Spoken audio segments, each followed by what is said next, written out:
Assalamualaikum warahmatullahi wabarakatuh. Perkenalkan, nama saya Mutia Asifah, NIM 21010183. Saya dari kelas 35 Manajemen. Di sini saya akan mempresentasikan penelitian saya tentang mie ayam untuk memenuhi tugas mata kuliah Manajemen Pemasaran. Saat ini di Indonesia, mie telah menjadi makanan pokok kedua setelah beras. Menu olahan mie yang sangat populer dan favorit serta cocok di lidah masyarakat Indonesia adalah mie ayam. Penggemar mie ayam ini tidak mengenal golongan, mulai dari anak-anak, remaja, hingga dewasa.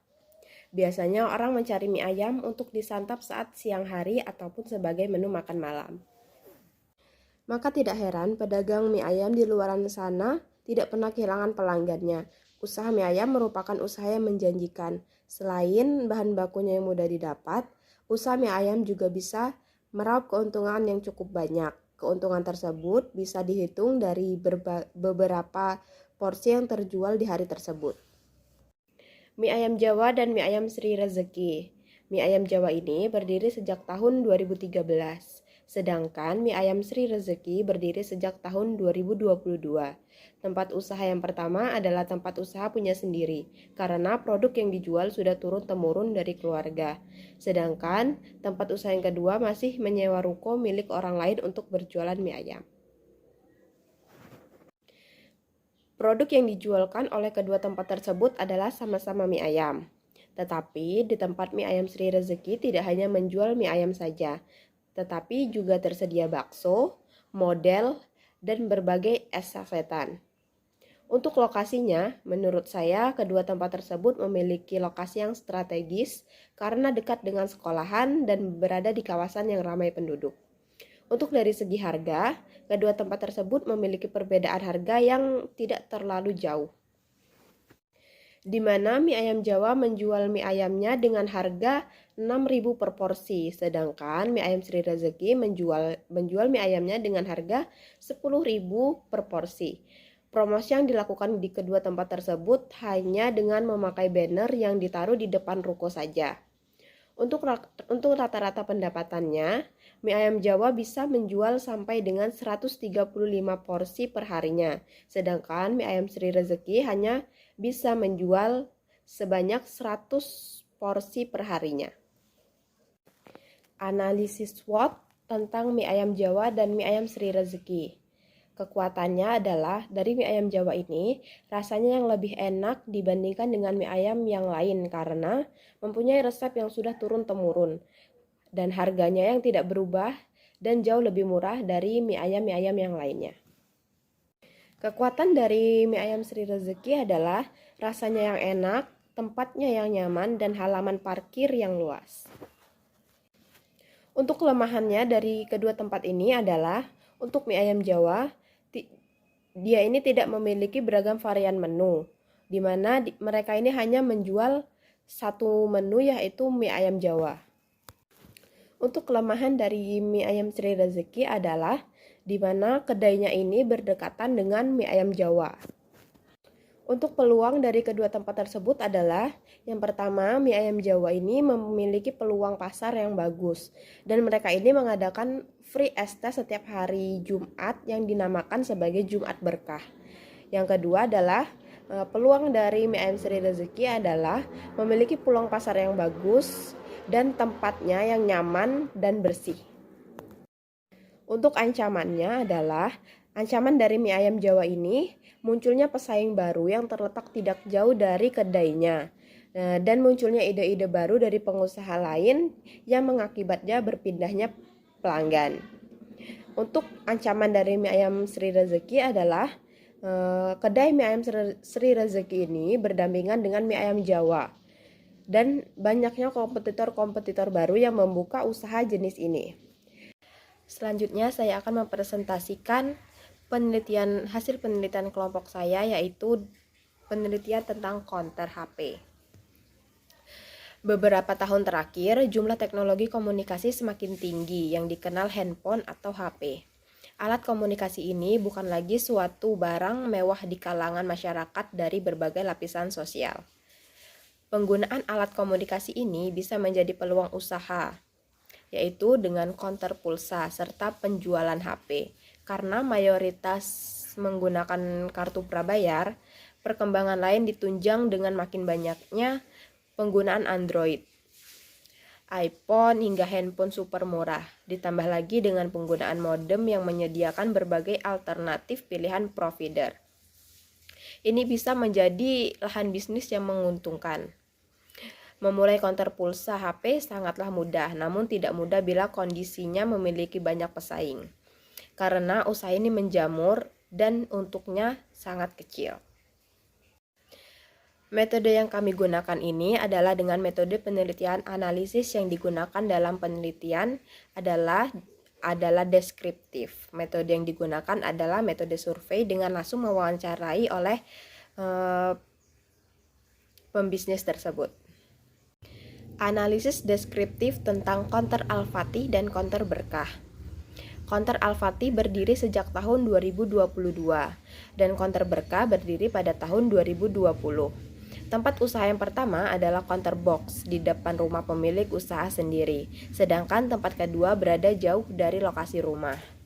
Produk yang dijual oleh kedua tempat tersebut adalah sama-sama voucher dan pulsa, tetapi konter Al-Fatih juga menjual aksesoris HP, sedangkan konter berkah hanya menjual voucher dan pulsa. Untuk lokasinya, kedua tempat tersebut menurut saya sangat strategis karena berada di lingkungan masyarakat dan dekat dengan sekolah. Untuk harga, dari kedua tempat tersebut sangat berbeda, yang mana konter Al-Fatih itu lebih murah dibandingkan konter berkah. Kedua konter tersebut sama-sama tidak mempekerjakan karyawan, dalam artiannya hanya satu orang yang melayani.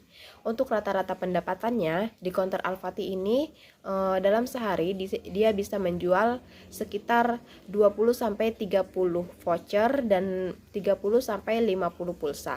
Sedangkan di konter berkah rata-rata penghasilannya hanya 10-15 voucher yang terjual dalam satu hari dan 10-20 pulsa. Untuk hasil penelitian kami dari dua konter ini adalah konter pulsa Al-Fatih ini berjualan dengan cara online dan offline. Dengan online biasanya melalui akun media sosial pemilik usaha tersebut, dan offline yaitu dengan langsung datang ke tempat.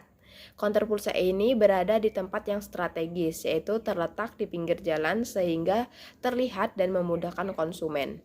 Dalam sehari, konter pulsa Al-Fatih bisa sampai menjual hingga 10-25 voucher paket data dan 30-50 kali isi ulang pulsa. Kemudian adalah analisis SWOT dari konter Al-Fatih dan konter berkah. Untuk strength-nya atau kekuatan yang pertama adalah konter Al-Fatih. Konter Al-Fatih ini menyediakan berbagai macam voucher dan pulsa dengan harga yang terjangkau dan penjual yang ramah.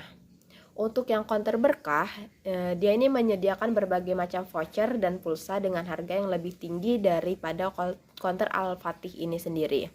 Untuk weakness-nya, untuk yang konter Al-Fatih, karena pemilik usaha sedang berkuliah, maka konter Al-Fatih ini hanya buka dari sore hari. Untuk konter berkah, karena harganya yang lebih mahal menjadi perbandingan konsumen untuk berpikir jika ingin membeli di konter tersebut.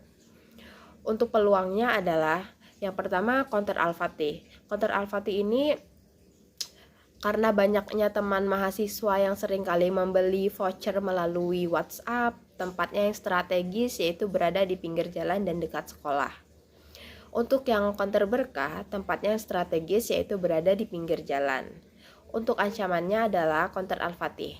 Banyaknya pesaing baru yang terletak dekat dengan tempat konter tersebut. Karena memulai buka dari sore hari, mengakibatkan banyak pembeli yang akhirnya membeli ke tempat lain. Untuk konter berkah, banyaknya pesaing baru yang membuka berdekatan dengan tempat konter berkah itu tersebut. Untuk hasil penelitian selanjutnya adalah penelitian tentang es kembang tahu. Untuk latar belakangnya, berdasarkan hasil penelitian para pakar teknologi pangan, kedelai mengandung kurang lebih 40% protein dengan nilai hayati yang tinggi setelah diolah menjadi produk tertentu. Penambahan jenis produk olahan atau awetan dari kedelai akan memberikan pengaruh yang baik terhadap usaha yang dilakukan untuk mengatasi permasalahan kekurangan protein, terutama terhadap bayi, anak-anak, dan ibu-ibu yang sedang menyusui.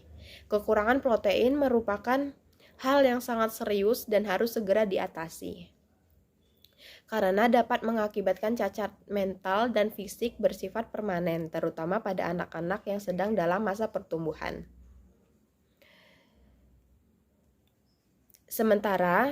Sementara ini produk susu kedelai belum begitu populer di Indonesia. Namun, di negara lain susu kedelai merupakan jenis minuman yang sangat populer dan sangat digemari. Upaya peningkatan kesehatan masyarakat telah dilaksanakan oleh pemerintah berdasarkan Instruksi Presiden Nomor 14 Tahun 1979. Melalui program penganekaragaman produk makanan bergizi serta program peningkatan jenis dan kualitas gizi makanan rakyat. Pelaksanaan program-program tersebut perlu ditunjang oleh adanya penyediaan produk-produk olahan atau awetan kedelai dengan harga yang terjangkau masyarakat dari segala lapisan. Misalnya susu kedelai dan es kembang tahu yang termasuk olahan dari susu atau sari kedelai. Dan kelompok kami sudah meneliti 2 tempat yang berjualan es kembang tahu. Yang pertama ini adalah es kembang tahu Tahua, dan yang kedua adalah es kembang tahu Pak D. Es kembang tahu Tahua ini berdiri sejak tahun 2019, sedangkan es kembang tahu Pak D berdiri sejak tahun 2016. Tempat usaha yang pertama punya sendiri dan menggunakan gerobak keliling, dan tempat usaha yang kedua mempunyai tempat sendiri. Produk yang dijualkan oleh kedua tempat tersebut adalah sama-sama es kembang tahu, tapi es kembang tahu Pak D juga menjual es kacang merah. Sedangkan di es kembang tahu Tahua hanya menjual es kembang tahu saja. Untuk lokasi yang ditempatkan ini menurut saya sangat strategis karena berada di tempat yang ramai penduduk. Untuk harga dari kedua tempat tersebut beda tipis. Di es kembang tahu Tahua ini dibanderol dengan harga 5.000 per porsi, sedangkan es kembang tahu Pak D dibanderol dengan harga 6.000 per porsi. Promosi yang dilakukan kedua tempat tersebut adalah sama-sama hanya dengan memasang banner dan dengan dari mulut ke mulut yang dilakukan oleh para pembeli.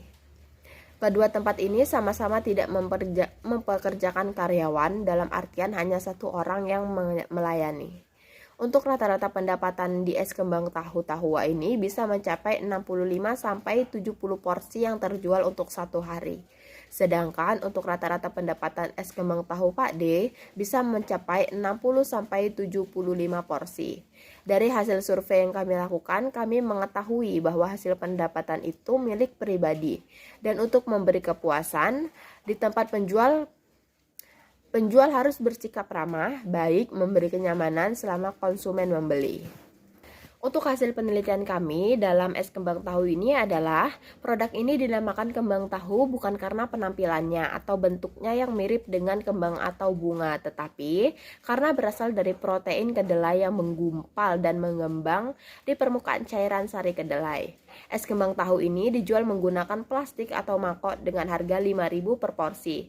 Dalam satu hari es kembang tahu ini bisa terjual dari 65-70 porsi. Pengantaran es kembang tahu ini juga bisa melalui Grab atau ojek online.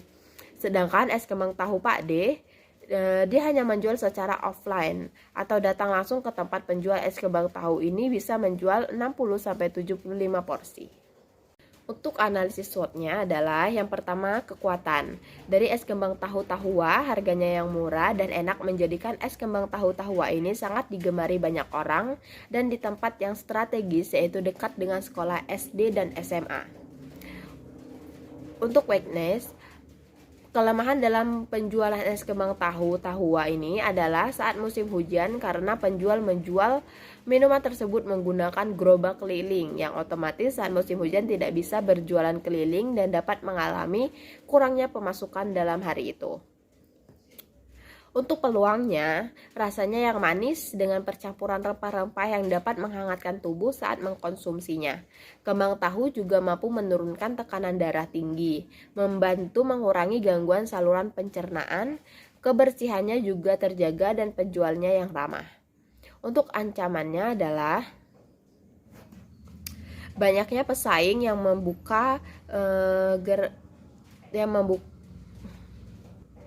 banyaknya pesaing yang baru-baru menjual es kembang tahu juga, dan karena tempatnya yang baru memakai gerobak sehingga hanya berjualan saat tidak musim hujan saja. Itu saja yang dapat saya sampaikan tentang hasil penelitian kelompok saya di 3 tempat. Yang pertama di tempat mie ayam, kedua konter, dan kembang tahu. Saya rasa saya cukup sampai di sini. Wassalamualaikum warahmatullahi wabarakatuh.